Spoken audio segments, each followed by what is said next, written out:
ஒரு தமிழ் பாராளுமன்ற உறுப்பினராக அர்ஜுனா அவர்களுக்கான ஒரு தடை இந்த பாராளுமன்றத்திலே முதல் வந்திருப்பது நான் நினைக்கிறேன் அது ஒரு ஆரோக்கியமான விஷயமா. வணக்கம் செலுத்துகின்ற சத்தியம் செய்கின்ற புத்தகங்களை கூட தூக்கி எறிந்தார்கள். மிக மோசமாக நடந்து கொண்டார். நாளை இது இன்னும் எத்தனை பேர் மீது பாயலாம், யார் யாரை என்னென்ன வகைகளில் அடக்க முடியும், இது ஒரு தேசிய நல்லிணக்கத்துக்கு குந்தகமானது. சிறில் மத்தியூ அவர்கள் அந்த காலகட்டங்களில் மிக மோசமாக தமிழ் இனத்துக்கு எதிராக தன்னுடைய வார்த்தைகளை கொட்டினார். தேசிய நல்லிணக்கத்துக்கு எதிராக அள்ளி வார்த்தைகளை வீசி கொண்டிருந்தார். ஆனால் அவர் மீது இந்த சபை ஒரு காலத்திலும் நடவடிக்கை எடுக்கவில்லை. அதே நேரம் அர்ச்சுனா அவர்கள் சில விடயங்கள் பேசிய விடயங்கள் தவறுகள் இருக்கலாம். அவ்வாறு தவறுகள் இருந்தால் ஒட்டுமொத்த தமிழ் மக்கள் சார்பிலும் கூட நாங்கள் அதுக்காக மன்னிப்பு கேட்கிறோம். நீங்கள் மரமாக கூடாது, மரமாக நினைக்க கூடாது என்று சொன்னார். எவ்வளவு வக்கிரமான வார்த்தைகள்.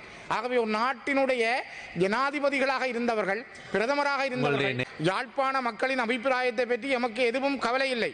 அவர்களை பற்றி எம்மால் எதுவும் யோசிக்க முடியாது.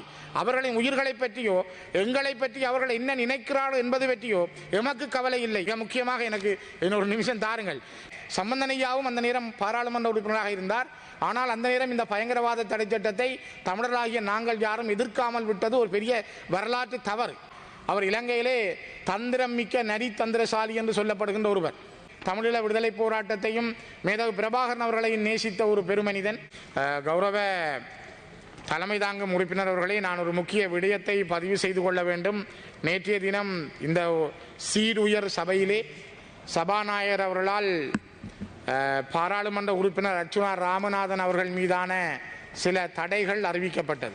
குறிப்பாக 8 நாட்களுக்கு அவருடைய பேச்சுக்கள் ஒலிபரப்பு செய்யப்படாமலும் கன்சார்ட்டிலே பதியப்படாமலும் வருவதற்கான செய்திகளை சபாநாயகர் அறிவித்திருந்தார்.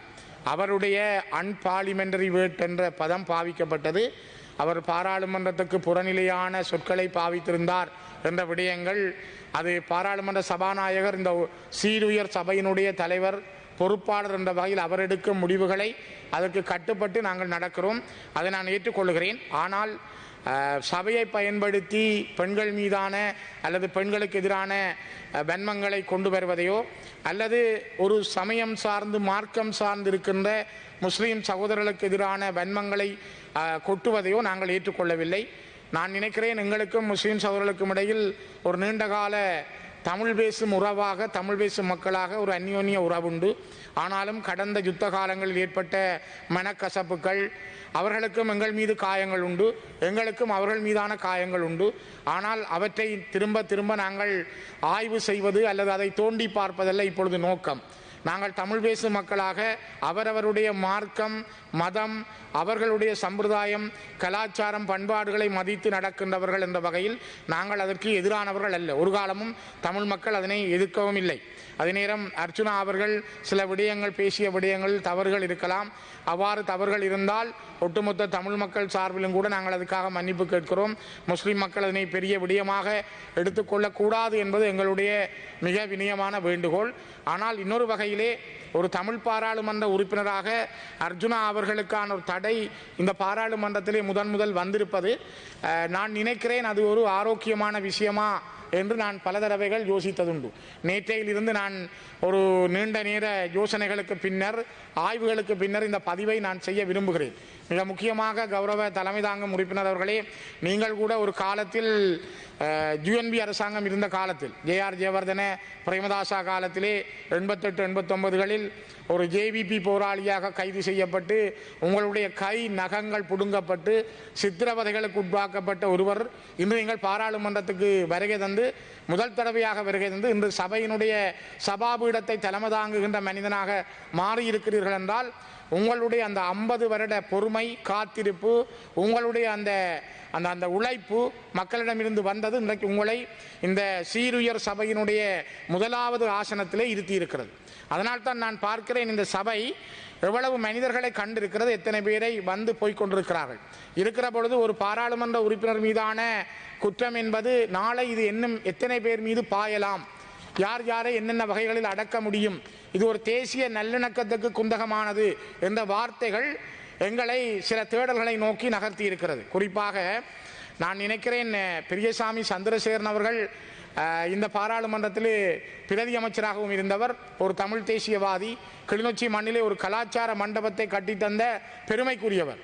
மஹிந்த அரசாங்கம் காலத்திலே அவருடைய பெயரில் இருந்த அந்த கலாச்சார மண்டபத்தை அடியோடு பெயர் தெரிந்து விட்டார்கள் என்று அடையாளம் கூட இல்லை. அவ்வாறான ஒரு நல்ல மனிதன், தமிழீழ விடுதலை போராட்டத்தையும் மேதகு பிரபாகரன் அவர்களையும் நேசித்த ஒரு பெருமனிதன். அவ்வாறான சந்திரசேகரன் கைது செய்யப்பட்ட பொழுது, அவர் மீது நடவடிக்கைகள் எடுக்கப்பட்ட பொழுது கூட இந்த சபையிலிருந்து யாரும் குரல் கொடுக்கவில்லை என்கிற ஒரு ஆதங்கம் நீண்ட நாட்கள் உண்டு. அந்த நிலைமையில் தான் நான் யோசித்து இந்த பதிவை மேற்கொள்கிறேன். மிக முக்கியமாக அப்பாப்பிள்ளை அமுதலிங்கம் அவர்கள் மீது நம்பிக்கையில்லா பிரேரணை இந்த சபையிலே கொண்டு வரப்பட்ட பொழுது, இந்த சீருயர் சபையிலே கொண்டு வரப்பட்ட பொழுது, செல்டன் ரணராஜா என்கிற கண்டி மாவட்டத்தைச் சேர்ந்த ஒரு சிங்கள சமூகத்தைச் சேர்ந்த பாராளுமன்ற உறுப்பினர் அவருக்கு எதிராக கொண்டு வரப்பட்ட நம்பிக்கையில்லா பிரேரணையை எதிர்த்தார். அதற்காக சிங்கள சகோதரர்கள் அவரை செல்டன் நடராஜா என்று அவருக்கு நக்கலடித்தார்கள், நையாண்டி செய்தார்கள். சௌமியமூர்த்தி தொண்டமான் அவர்கள் அந்த நேரம் அப்பாப்பிள்ளை அமுதலிங்கம் அவர்களுக்கு எதிராக கொண்டு வரப்பட்ட பிரேரணையை எதிர்த்திருந்தார். அவர் ஒருவர் தமிழனாக எதிர்த்திருந்தார். செல்டன் ரணராஜா அவர்கள் ஒரு சிங்களவராக எதிர்த்திருந்தார். இது இந்த பாராளுமன்றத்தில் நடைபெற்றது. ஆனால் இது ஒரு காலகட்டத்திலே நடைபெற்ற விஷயங்கள். ஆனால் உங்களுக்கு தெரியும், நான் நினைக்கிறேன் கௌரவ உறுப்பினர் அவர்களே, 47 வருடங்களுக்கு முதல் 1978ஆம் ஆண்டு ஒரு தமிழ் அமைச்சரான மட்டக்களப்பு மாவட்டத்தைச் சேர்ந்தவரை கொண்டு பாதுகாப்பு இந்த பயங்கரவாத தடை சட்டத்தை கொண்டு வந்தார்கள். இந்த பயங்கரவாத தடை சட்டத்தை கொண்டு வருகிற பொழுது ஜே.ஆர். ஜெயவர்தன மிகவும் தந்திரமாக, அவர் இலங்கையிலே தந்திரம் மிக்க நரி தந்திரசாலி என்று சொல்லப்படுகின்ற ஒருவர், அவர் அமுதலிங்கம் அவர்களையும் சரி, அந்த நேரம் எங்களுடைய தமிழர் விடுதலை கூட்டணி சார்பாக 18 பேரிலே ஒருவர் ராஜதுரை ஜே.ஆர். ஜெயவர்தனோடு சென்றிருந்தாலும் கூட அவருடைய பக்கத்திலே 17 பேர் அமுதலிங்கத்தோடு இருந்த பொழுது ஜே.ஆர். ஜெயவர்தன அவர்கள் அமுதலிங்கத்துக்கு சொல்லியிருந்தார், 3 மாதங்களில் நான் மீளவும் இந்த சட்டத்தை திரும்ப எடுத்து விடுவேன், நீங்கள் இதை எதிர்க்க வேண்டாம். அந்த வரலாற்று தவறை அந்த நேரம் தமிழர் விடுதலை கூட்டணி செய்திருந்தது. அப்பாப்பிள்ளை அமுதலிங்கம் அவர்கள் எதிர்க்கட்சி தலைவராக இருந்தார். பின்னர் எதிர்க்கட்சி தலைவராக இருந்த எங்களுடைய சம்பந்தனையாவும் அந்த நேரம் பாராளுமன்ற உறுப்பினராக இருந்தார். ஆனால் அந்த நேரம் இந்த பயங்கரவாத தடை சட்டத்தை தமிழராகிய நாங்கள் யாரும் எதிர்க்காமல் விட்டது ஒரு பெரிய வரலாற்று தவறு. அந்த வரலாற்று தவறு இன்றைக்கு 47 வருடங்களாக பல ஆயிரம் உயிர்களை, பல்லாயிரக்கணக்கான உயிர்களை நாங்கள் காவு கொடுத்திருக்கிறோம். கோடிக்கணக்கான சொத்துக்களை இழந்திருக்கிறோம். பல மக்களை இழந்திருக்கிறோம். நாங்கள் இந்த மண்ணிலே இன்றும் அந்த தடை சட்டத்துக்கூடாக வதைப்படுகிறோம். இது ஒரு மிக மோசமானது. நான் நினைக்கிறேன் கௌரவ உறுப்பினர்களே, நீங்கள் கூட 88, 89 அந்த பயங்கரவாத தடை சட்டத்துக்கு கீழே தான் நீங்களும் சித்திரவதைகளை அனுபவித்தீர்கள். ஆகவே இந்த பயங்கரவாத தடை சட்டத்தை கொண்டு வந்த தேவநாயகம் என்கிற தமிழரை வைத்தே இந்த சட்டத்தை இந்த சீருயர் சபையிலே சமர்ப்பித்து அதற்கு ஆதரவாக 141 பாராளுமன்ற உறுப்பினர்களை வைத்திருந்த ஜே.ஆர். ஜெயவர்தன மிக தந்திரமாக கையாண்டிருந்தார். ஆனால் அந்த வரலாறுகள் மிக முக்கியமானது. இதனை நாங்கள் யாரும் மறந்துவிட முடியாது. அதே போலதான் நான் நினைக்கிறேன் சிறில் மத்தியூ அவர்கள் 1977ஆம் ஆண்டிலே இந்த பாராளுமன்றத்தில் இருந்த ஒரு அமைச்சராக கூட இருந்தார். சிறில் மத்தியூ அவர்கள் அந்த காலகட்டங்களிலே மிக மோசமாக தமிழ் இனத்துக்கு எதிராக தன்னுடைய வார்த்தைகளை கொட்டினார். தேசிய நல்லிணக்கத்துக்கு எதிராக அள்ளி வார்த்தைகளை வீசிக் கொண்டிருந்தார். ஆனால் அவர் மீது இந்த சபை ஒரு காலத்திலும் நடவடிக்கை எடுக்கவில்லை. அவருடைய பேச்சுக்களை ஹன்சாட்டிலிருந்து நீக்கவில்லை. அவர் அவ்வாறு நடந்து கொண்டதுக்கான எந்த விடயங்களையும் கையாளாமல் 2 நிமிடங்கள் போனதை நான் இந்த இடத்திலே பதிவு செய்ய விரும்புகிறேன். மிக முக்கியமாக எனக்கு இன்னொரு நிமிஷம் தாருங்கள். மிக முக்கியமாக இந்த நாடாளுமன்றத்தில் பிரதமராகவும் முழு நாடு தழுவிய மக்களால் ஜனாதிபதியாக ஆக்கப்பட்டவருமான ஜே.ஆர். ஜெயவர்தன லண்டனிலிருந்து வெளிவரும் லண்டன் டெய்லி டெலிகிராப் என்ற பத்திரிகைக்கு 1983 ஜூலை 11ஆம் தேதி அளித்த நேர்காணல், அதாவது கருப்பு ஜூலைக்கு 12 நாட்களுக்கு முன் கூறிய வார்த்தைகளை எவ்வளவு இனவாத தமிழின அழிப்புக்கு காரணமாக இருந்ததை அறியலாம். மிக முக்கியமாக யாழ்ப்பாண மக்களின் அபிப்பிராயத்தை பற்றி எமக்கு எதுவும் கவலை இல்லை, அவர்களை பற்றி எம்மால் எதுவும் யோசிக்க முடியாது, அவர்களின் உயிர்களை பற்றியோ எங்களை பற்றி அவர்கள் என்ன நினைக்கிறார்கள் என்பது பற்றியோ எமக்கு கவலை இல்லை. இவ்வாறு லண்டனிலிருந்து வெளிவருகின்ற டெய்லி டெலிகிராப் என்கிற 1983 ஜூலை 11ஆம் தேதி ஜே.ஆர். ஜெயவர்தன அவர்கள் அளித்த செவி 1934ஆம் ஆண்டிலிருந்து தொடர்ந்து அரை நூற்றாண்டுக்கு மேலாக 56 ஆண்டுகள் இலங்கையின் அரசியலை வழிநடத்தி சென்ற ஒருவர், பல உயர் அமைச்சு பதவிகளை வகித்த ஒருவர், பிரதமர் பதவி வகித்த ஒருவர், ஒன்றுக்கு 2 முறைகள் தொடர்ந்து ஜனாதிபதி பதவி வகித்த ஒருவர் இப்படி தமிழ் மக்களை இனப்படுகொலை செய்வதில் தமக்கு கவலை இல்லை என்று கூறியிருந்தார். நான் ஏன் பதிவு செய்கிறேன் என்றால், இவர்களெல்லாம் பேசிய பொழுது தேசிய நல்லிணக்கம் பற்றி, தேசிய இணக்கம் பற்றி அந்த நேரத்தில் இந்த சபையிலே எந்த நடவடிக்கையும் எடுக்கப்பட்டிருக்கவில்லை. அதனால்தான் நான் இதனை குறிப்பிட விரும்புகிறேன்.